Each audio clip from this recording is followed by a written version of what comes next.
नमस्कार, मैं हूं आपके साथ सुनील कुमार शर्मा और आप देख रहे हैं न्यूज जन आवाज। सत्ता पक्ष ने शुरू की कांग्रेस विधायकों को चुप कराने की नई परंपरा, यह कहना है श्रीमान गहलोत जी का। कांग्रेस विधायकों के निलंबन पर भड़के पूर्व सीएम, कहा सरकार का इकबाल खत्म हो गया। जोधपुर से राजस्थान स्टेट हेड चित्रेश बोहरा की राजनीतिक रिपोर्ट। पूर्व मुख्यमंत्री अशोक गहलोत ने कहा है कि विधानसभा में सत्ता पक्ष ने जानबूझकर ऐसा माहौल बनाया है जिससे सदन नहीं चल सके। ऐसे ही हालात दिल्ली में केंद्र सरकार ने किए थे जब 45 लोगों को निलंबित किया था। राजस्थान में 6 विधायकों को बिना किसी कारण के निलंबित कर दिया गया, जबकि होना उल्टा चाहिए। विपक्ष अगर कोई मुद्दा बनाता है तो सत्ता पक्ष का दायित्व होता है कि वह इस मुद्दे को शांत करे और सबको साथ लेकर चले।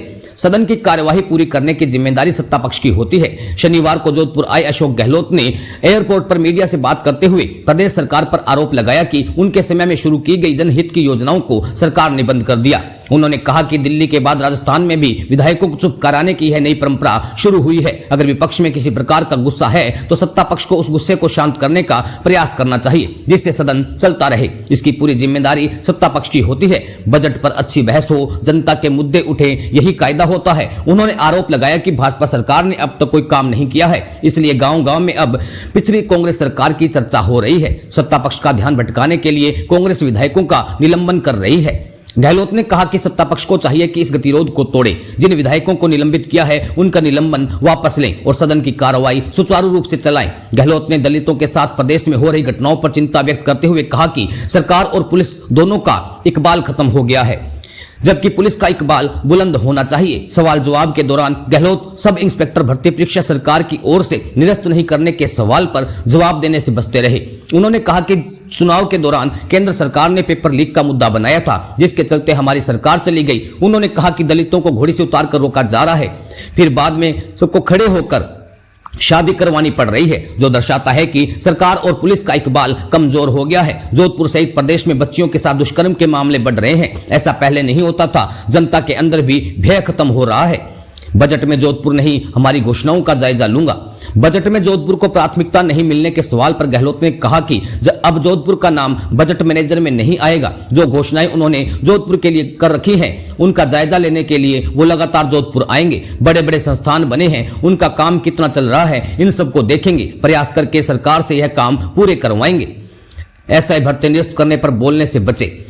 अशोक गहलोत से पूछा गया कि सरकार हाईकोर्ट के कहने के बाद भी सब इंस्पेक्टर भर्ती परीक्षा पर निर्णय नहीं ले पा रही है। इस पर गहलोत ने कहा कि हमारी सरकार को प्रधानमंत्री सहित सभी नेताओं ने पेपर लीक मामले में बदनाम किया, जिसकी वजह से हमारी सरकार चली गई। पेपर लीक सभी जगह होते रहे। जब उनसे फिर पूछा गया कि सरकार सब इंस्पेक्टर भर्ती का निर्णय नहीं ले पा रही है, तो वह बिना जवाब दिए निकल गए। राजस्थान स्टेट हेड चित्रेश बोहरा की रिपोर्ट के साथ देखते रहिए न्यूज जन आवाज।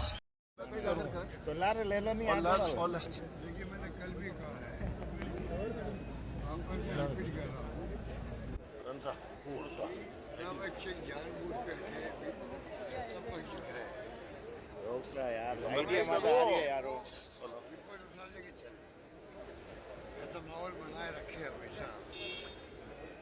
तो अपनी बात कहेगा। अरे यार बीच में गालियां नहीं होते वो थोड़ी यार व्यवस्था खराब कर रहा है। पब्लिक की समस्या मोबाइल आ रही है, परंपरा शुरू हो रही है दिल्ली के अंदर भी और राजस्थान के अंदर। दिल्ली में आप बताइए पिछली बार 45 मेंबर पार्लियामेंट को निष्कासित कर दिया। इतिहास में कभी नहीं हुआ 45-46 मेंबर पार्लियामेंट को आप निष्कासित कर दो पार्लियामेंट और यह 6 को लोग कर दिया बिना तुक के।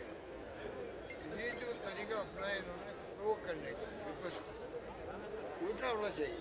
अगर विपक्ष में कोई बात को लेकर मुद्दा बनाने का गुस्सा भी है तो सत्ता पर को चाहिए गुस्से को शांत करने का प्रयास करें, सबको साथ लेकर चले, जिससे कि हाउस चले, हाउस का बिजनेस पूरा हो। हाउस के बिजनेस को पूरा करने की जिम्मेदारी सत्ता पक्ष की। तो बजट तो बहुत महत्वपूर्ण है। बजट में अच्छी बहस हो, पब्लिक के मुद्दे उठे, पोस्टमार्टम हो, पिछले बजट में क्या क्या आपने घोषणा करी, कितनी पूरी हुई, कितनी पूरी नहीं हुई, क्यों नहीं हुई, जवाब सवाल हो असेंबली के अंदर। ये तो कायदा होता है जिससे कि पब्लिक इंटरेस्ट के अंदर बात आगे बढ़ सके। और सत्ता पक्ष की चौंका न रहे, हमने यहाँ गलती करी है, ये वादे किए पूरे नहीं किए, वादे पूरे करने। उस माहौल को तोड़ने के लिए साल भर में इतना निकम्मापन दिखाया है, कुछ काम किए नहीं है। गांव गांव में चर्चा हो रही पिछली गवर्नमेंट की।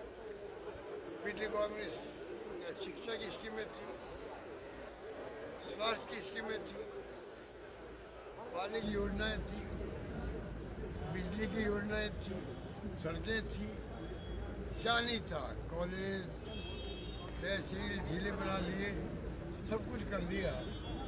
उसका गांव गांव आज पोस्ट पर चर्चा हो रही है। इन्होंने कुछ किया नहीं, ध्यान भटकाने के लिए बिना मतलब का प्रोवोकेशन कर रहे हैं बार बार। पहले भी जब अभिभाषण हो रहा था राज्यपाल महोदय का, बिना कोई कारण के करोड़लाल मीणा जी ने कहा मेरा टेलीफोन टैप हो रहा है, जो कि एक मंत्री है। और विपक्ष मांग कर रहा था भाई अब तो इसके बारे में आप क्या कहना है।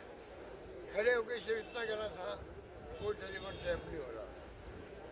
जैसे मैंने कहा था मेरे वक्त में कोई टेलीफोन टैप ना हुआ है, ना आज हो रहा, ना आगे होगा। ये तो बोलना था। गृह मंत्री खुद है, मुख्यमंत्री, ये राज्य मंत्री बोलवा देते। जानबूझ के उन्होंने कहा ये हल्ला होने दो, जिससे कि ये विद्यापति फिर बोल नहीं पाए। हमारी आलोचना नहीं हो कि हमने 1 साल में क्या किया, ना मेंबर बोल पाए। ये करके इन्होंने क्या किया, पूरा जानबूझ के उसको डिस्टर्ब रखा, धरना चलता रहा, नारे होते रहे। मुख्यमंत्री महोदय का 2 घंटे का पढ़ने मालूम पड़ेगा कि नेता प्रतिपक्ष बोल रहा है या मुख्यमंत्री बोल रहा है। वही लैंग्वेज, वो लटके झटके पता नहीं कहाँ सीख ली इन्होंने। वो ढंग का भाषण दिया तो 2 घंटे वही। ये तो दाद देनी पड़ेगी मुख्यमंत्री को। 2 घंटे तक हल्ला हो रहा था, तब भी उन्होंने कोई कसर नहीं छोड़ी बोलने में। लटके झटके करते गए, वो अपनी बात कह के रहे। वो तो इनके खाते में जाता है। मेरा मानना है कि जिस प्रकार से माहौल बनाया हुआ है, ये जो तरीका इनका है अच्छा नहीं है। इनको चाहिए कि विपक्ष से बातचीत करें, आगे आए। 6 जो नेता है उनमें नेता प्रतिपक्ष तो एक तो हमारे नेता वो प्रदेश कांग्रेस अध्यक्ष भी है रोहतासा जी, सब सीनियर लोग हैं। उन सबको वापस निष्कासन जो है वो रद्द करे, बातचीत करे और बिजनेस आगे शुरू हो, जिससे कि अच्छी बहस हो सके। बजट पास हो तो कम से कम इसके पहले अच्छी बहस हो। सर, इस बार बजट में जोधपुर कम दिखा, नहीं दिखा, दिखेगा भी नहीं। आप जो पहले घोषणा की हुई हमारी, वो सब काम धीमे कर दिए हैं। मैं जल्दी वापस आऊँगा जोधपुर। मैंने पहले भी कहा था आपको, कुछ कारण हो गए मैं आ नहीं पाया। आ रहा हूँ मैं वापस जल्दी, खुद जाऊँगा एक स्पॉट पर। जो हमारी घोषणाएं हैं, चाहे वो स्वास्थ्य की, मेडिकल की हो, चाहे वो राजस्थान मारवाड़ मेडिकल यूनिवर्सिटी की हो, फिनटेक यूनिवर्सिटी की हो, बड़ी बड़ी घोषणा हमारी है। वो तमाम घोषणाओं के काम धीमा कर दिया। मैं खुद देखूँगा। जिला प्रशासन को चाहिए, कलेक्टर को चाहिए, कमिश्नर को चाहिए, उससे पहले वो डिपार्टमेंट के लोगों से बातचीत करें। तमाम उन घोषणाओं को जो मेरे वक्त की हुई है उसका रिव्यू करे और कैसे वो काम आगे बढ़ सके। उस काम को आगे बढ़ाने में जिला प्रशासन को डिपार्टमेंट के अधिकारियों से बात करके आगे बढ़ना चाहिए। हम आएंगे, देखेंगे, हम अपनी बात करेंगे मीडिया के सामने कि इनकी मंशा क्या है। अच्छा सर, जिस तरीके से बड़ी पुलिस कस्टडी में झुंझुनू में हुआ, आपको लगता नहीं है दलितों के साथ अत्याचार हो रहा है? लगातार हो रहा है। दलितों के साथ में गोली से उतारने की घटनाएं अचानक क्यों बढ़ गई है? 3-4 घटनाएं अभी हो गई है। लंबे अरसे के बाद में ऐसी घटनाएं होने का मतलब है पूरी तरह सरकार का खुद का इकबाल खत्म हो गया है। पुलिस का इकबाल तो खत्म हो ही रहा है, फिर एसपी की मौजूदगी के अंदर शादी हो रही है। ये नौबत क्यों आ रही है? ये जो हालात बन रहे हैं राजस्थान में, वो भी बहुत दुर्भाग्यपूर्ण है। मैं कंडेम करता हूँ। सख्त कार्रवाई होनी चाहिए ऐसे लोगों के खिलाफ में। कानून का राज स्थापित रहना चाहिए। और गृह मंत्री को चाहिए, मुख्यमंत्री खुद गृह मंत्री है, उनके गृह मंत्री रहते हुए ऐसी घटनाएं होना और दुर्भाग्यपूर्ण बात है। मेरा मानना है कि ये घटनाओं को गंभीरता लेना चाहिए। रेप हो रहे बच्चियों के जोधपुर के अंदर भी, ये पहली बार देख रहा हूँ जोधपुर में भी, राजस्थान भर में छोटी बच्चियों के रेप की घटना इतनी बढ़ गई है, पहले कभी सुनते ही नहीं थे। इसका मतलब जनता के अंदर भी भय डर खत्म हो गया है। सरकार का इकबाल नष्ट हो रहा है, बर्बाद हो रहा है, जो नहीं होना चाहिए। सरकार का इकबाल बुलंद रहे, पुलिस का इकबाल बुलंद रहे, ये हमारी आली इच्छा है। तभी तो कानून व्यवस्था की स्थिति मजबूत रहेगी। सर, ये मेरा मानना है। सर हाईकोर्ट कह रहा है बार बार सरकार को कि ऐसा भर्ती पर निर्णय ले। सरकार 6 महीने से सब इंस्पेक्टर भर्ती पर निर्णय नहीं ले पा रही है। सब इंस्पेक्टर भर्ती पर निर्णय नहीं ले पा रही है, बार बार इसको टाल रही है, जबकि इसी भर्ती का मुद्दा बना के सरकार बीजेपी चुनाव में गई थी। देखिए, जो सरकार ने मुद्दे बनाए थे चुनाव जीतने के लिए, वो तो फ्लॉप शो सामने आ गया है। 5 लाख हिंदू को 50 लाख मुसलमान को दिए। सरकार बनते हम लोग फिरने की तरह दाम कम कर देंगे यहाँ पेट्रोल डीजल के। जो तो वादे किए गए थे वो वादे सब फ्लॉप साबित हो रहे हैं। ये बजट जो आया है, प्रधानमंत्री की भाषण सुन लीजिए। जो उन्होंने उस वक्त कहा था, पेपर लीक हो रहे हैं, पेपर लीक तो आर्मी में भी हो रहे हैं, पेपर लीक के जुडिशरी और हाईकोर्ट के अंदर हो रहे हैं, पेपर लीक यूपी में, मध्य प्रदेश में, गुजरात में, किस राज्य में नहीं हो रहे थे। पर राजस्थान को टारगेट बना करके हमें बदनाम किया गया,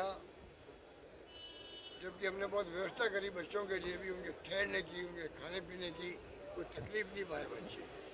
उसके बाद में ही जब प्रधानमंत्री खुद बोलते हैं, और मीडिया जो आप जानते हो मीडिया साथ दे रहा मोदी जी का, आप लोग तो कितने कोशिश कर लो, बोले कैमरे ले लेकर खड़े हो जाओ, मेहनत कर लो, पसीना बहा दो, पर आपकी भी एक सीमाएँ हैं।